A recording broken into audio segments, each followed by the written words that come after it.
Es soll die Chatkontrolle gehen. We are going to be speaking about the chat control or chat monitoring. It's a German term coined by Patrick Breyer, and it is about the scanning and controlling or monitoring of all chat messages, even if they're end-to-end encrypted. But it's actually about a law that is proposed by the European Commission, thanks to these two ladies. Ms. Johansson is a commissioner, and of course we remember Ursula von der Leyen of earlier net political fame.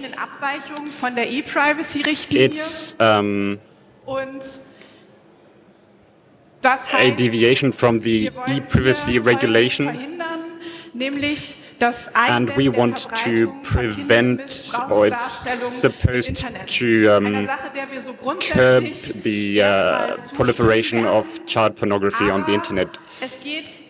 We are somewhat positive to this, but it's this is about scanning known material, unknown material, and trying to detect grooming.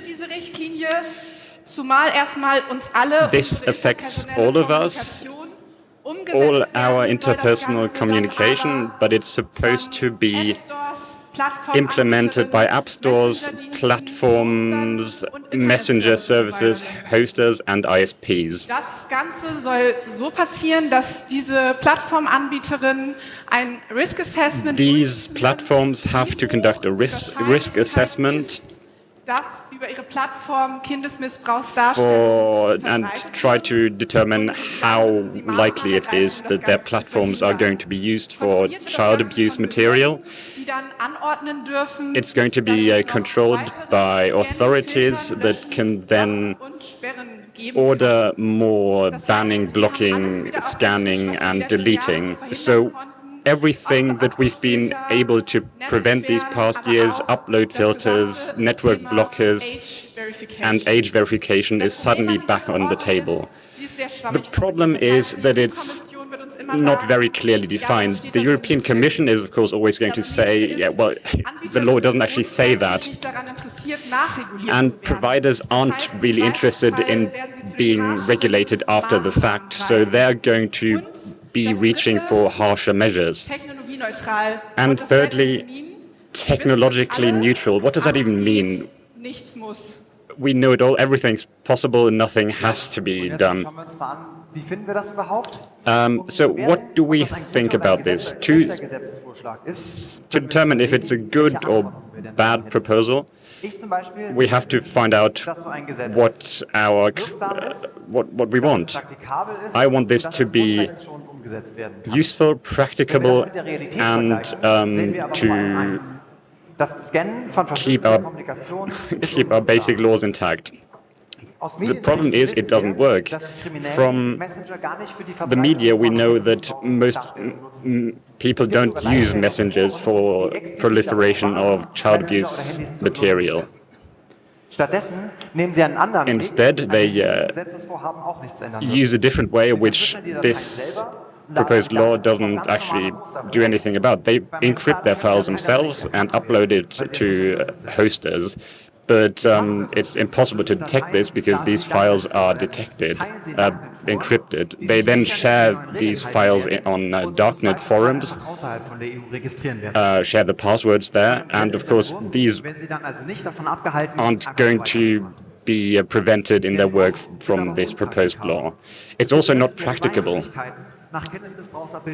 There are two ways of searching for child abuse material, either with artificial intelligence or a list of hashes that looks for known content.